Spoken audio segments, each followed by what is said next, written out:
स्वागत है दोस्तों आपका हमारे YouTube channel Sumit tech classes में। मैं आशा करता हूँ आप लोग बहुत ही अच्छे से होंगे और अपने अपने सब घरों में होंगे।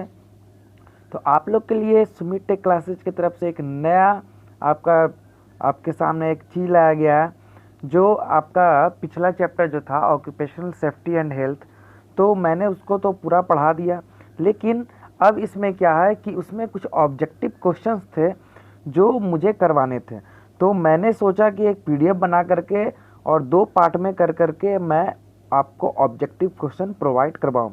तो चलिए शुरू करते हैं आपका ऑब्जेक्टिव क्वेश्चन। तो अगर आप लोग को इलेक्ट्रिशियन थ्योरी पढ़ना हो, जो नहीं जानते हो, वो मेरे चैनल यहाँ पे आप देख रहे होंगे, लोगो लगा सुमित टेक क्लासेज का, तो यहाँ जा करके मेरे चैनल को सर्च कर सकते हैं और पढ़ाई कर सकते हैं। चलिए शुरुआत करते हैं। तो आपका पहला क्वेश्चन है वो आपका देखिए क्या है कि निम्न में से कौन दुर्घटना का कारण नहीं है। ऑप्शन ए काम में रुचि ना होना, सुरक्षित पहनावा, सी अधिक उत्सुक होना, डी अनुशासनहीन होना। तो इसका आंसर आपका होगा बी नंबर, सुरक्षित पहनावा। जी हाँ। चलिए बात करते हैं दूसरे क्वेश्चन के बारे में। देखिए दूसरा क्वेश्चन है विद्युत तार के संपर्क में आए हुए पर्सन को बचाने के लिए आप प्रथम कदम क्या उठाएंगे। जी हाँ, तो आप सबसे पहले क्या करेंगे कि अगर कोई भी अगर आपका पर्सन आपका तार के संपर्क में आ गया, विद्युत तार के संपर्क में, सबसे पहले क्या करेंगे कि कोई भी अचालक के द्वारा आप उसे तार से अलग करेंगे। तो जी हाँ, ऑप्शन सी आपका राइट आंसर है, किसी चालक के द्वारा आप उसे तार से अलग करेंगे। अगला चलिए बात करते हुए 3 नंबर। तो 3 नंबर देखिए, किसी विद्युत मशीन को सप्लाई के साथ कनेक्ट करने से पहले क्या जान लेना जरूरी है। तो जी हाँ, इसमें आपको इसका आंसर होगा डी ऑल ऑफ दिस। जी हाँ, मशीन ठीक है या नहीं ये भी जान लीजिए, वो सप्लाई देने योग्य है या नहीं ये भी जान लीजिए, और उसका बॉडी अर्थ है कि नहीं ये भी आप उसमें जान लीजिए। चलिए बात करते हैं चौथे क्वेश्चन के बारे में। चौथा क्वेश्चन है वो आपका सेफ्टी रूल्स के अनुसार फ्यूज को हमेशा कनेक्ट करना चाहिए। जी हाँ, सेफ्टी रूल्स के अनुसार फ्यूज हमेशा सिर्फ और सिर्फ ऑप्शन सी आप देख रहे होंगे फेज वायर से कनेक्ट किया जाता है। जी हाँ, ऑप्शन सी फेज वायर इसका आंसर होगा। चलिए आपका पांचवा क्वेश्चन के बारे में बात करें। इलेक्ट्रिशियन के शूज बने होना चाहिए। तो दोस्तों इलेक्ट्रिशियन के शूज हमेशा आपका ऑप्शन ए रबर के बने होने चाहिए, ये हमेशा याद रखिएगा। अगला बात करते हुए आपका छठा है। तो छठा आपका वर्कशॉप में असुरक्षित पहनावे के अंतर्गत आता है। जी हाँ, वर्कशॉप में आपका ऐसे इसमें आंसर इसका डी होगा, all of these. All of these इसलिए होगा दोस्तों क्योंकि मफलर, टाई और ढीले ढाले कपड़े, ये सब आपके तंग कपड़े हैं, ये सब असुरक्षित पहनावे के अंतर्गत आते हैं वर्कशॉप में। तो ये सब पहन करके हम लोग को काम या कोई भी ट्रेनिंग करने का इजाज़त नहीं दिया जाता है। चलिए सातवां की बात करते हैं, सातवां क्वेश्चन के बारे में। तो सातवां क्वेश्चन वो है आपका, वो है कि रेड कलर का बॉर्डर तथा रेड कलर का क्रॉस बैंड किस सेफ्टी सिंबल का होता है। जी हाँ, आपका ऑप्शन ए प्रोहिबिटिव सिंबल। जी हाँ, आपने पिछला आपका थ्योरी चैप्टर में पढ़ाई भी किया होगा कि प्रोहिबिटिव सिंबल का आपका जो होता है रेड कलर का बॉर्डर होता है और रेड कलर का क्रॉस बैंड होता है।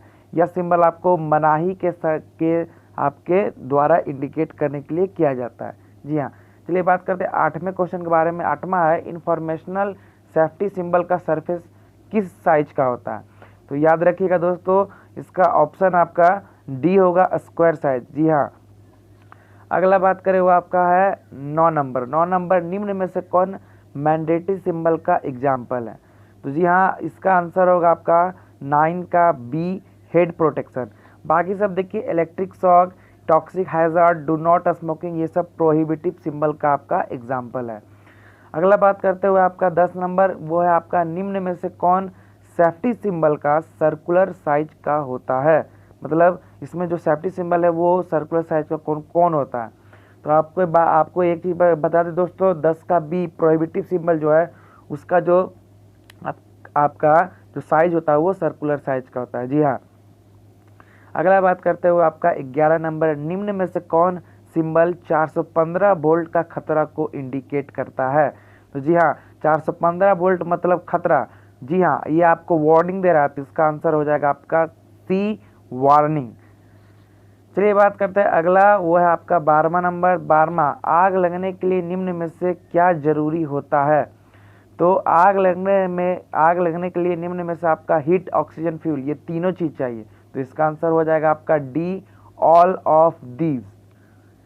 चलिए बात करते हैं अगला, वो है आपका 13वां नंबर। तो 13वां नंबर, विद्युत तार में लगी आग को बुझाने के लिए कौन सा फायर एक्सटिंग्विशर को उपयोग में लाया जाता है।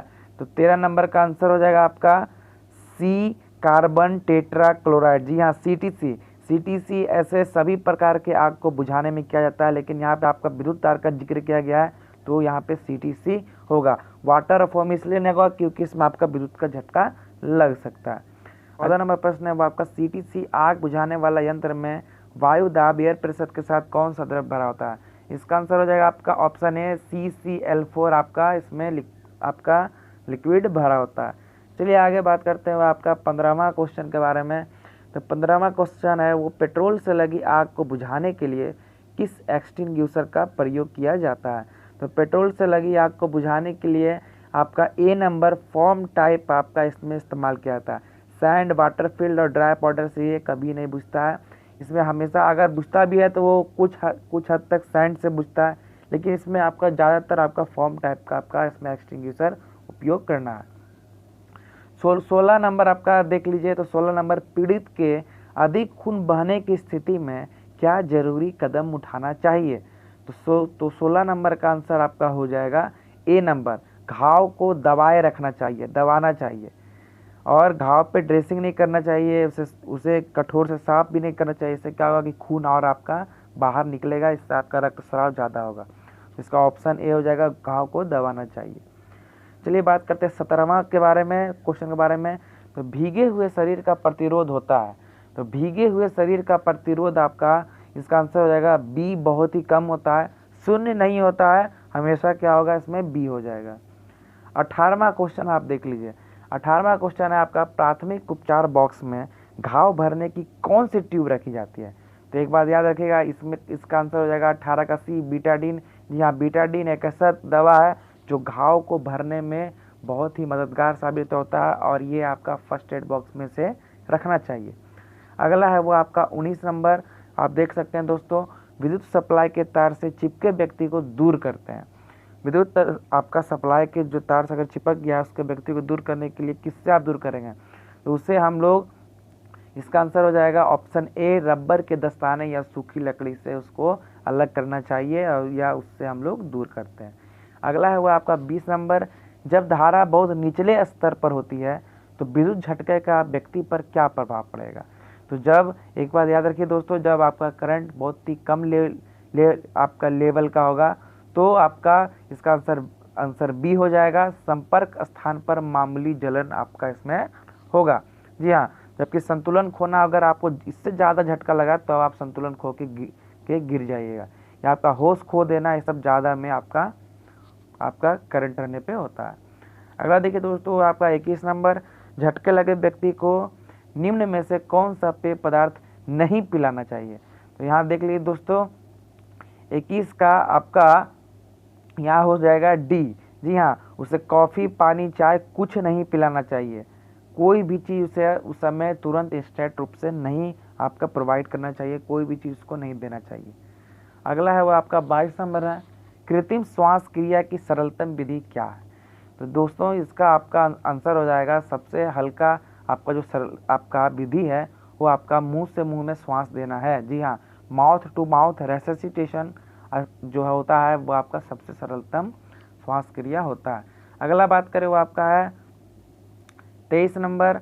यहाँ देख सकते हैं, निम्न में से किस विधि में पीड़ित को पीठ के बल लिटाकर उसकी पीठ के नीचे तकिया लगाया जाता है। तो जी हाँ दोस्तों, इसका आंसर हो जाएगा आपका सी, सिल्वेस्टर मेथड में आपका पीड़ित को पीठ के बल आपका लिटाया जाता है और उसके पीठ के नीचे एक तकिया लगा दिया जाता है। यह विधि आपका कृत्रिम सांस देने के लिए किया जाता है। अगला है वो आपका देखिए दोस्तों 24 नंबर, विद्युत झटके से पीड़ित व्यक्ति की पीठ पर छाले होने पर निम्न में से कौन सी कृत्रिम श्वास विधि अपनाई जाती है। तो इसका आपका आंसर हो जाएगा सैफर मेथड। 24 का बी ऑप्शन हो जाएगा सैफर मेथड। सैफर मेथड आपका जो है, जब पीठ के और छाले हो तो आपका यह विधि अपनाया जाता है। इसमें आपका सीने के बल आपका पेशेंट को लटका दिया जाता है, लिटा दिया जाता है। अगला है 25 नंबर, ये आपका लास्ट है, कृत्रिम श्वसन की सैफर विधि को 1 मिनट में लगभग कितनी बार दोहराना चाहिए? अगर सैफर विधि का आप उपयोग कर रहे हैं श्वास देने में, कृत्रिम श्वास देने में, तो आपको लगभग 12 से 15 बार, ऑप्शन डी 12 से 15 बार आप उसको दोहराना चाहिए। अगर इससे भी ना काम बने तो डायरेक्ट आप माउथ टू माउथ रेससिटेशन का उपयोग करें। तो चलिए दोस्तों, यह वीडियो आपका समाप्त होता है। इसका अगला पार्ट आपका जो होगा वो 26 से लेकर के 50 क्वेश्चन तक होगा, और वो पार्ट 2 आपका लास्ट पार्ट होगा। और आप लोग जितना हो आप लोग चैनल को सब्सक्राइब कीजिए और शेयर कीजिए। आपका अगर वीडियो अच्छा लगे तो लाइक कीजिए, कमेंट कीजिए। कुछ पूछना हो तो ज़रूर आप पूछ सकते हैं, और जल्दी आपका WC का क्लासेज भी शुरू कर दिया जाएगा। अगर वीडियो कैसा लगा उसका अपना राय रखें हमें। अगर और मुझे कुछ आपको लगे कि इसमें कुछ और सुधार होना चाहिए तो उसे हमारे कमेंट बॉक्स में लिखें, और हम उसमें सुधार लाने का भरसक प्रयास करेंगे। तो इतना के लिए धन्यवाद दोस्तों। जय हिंद, जय भारत।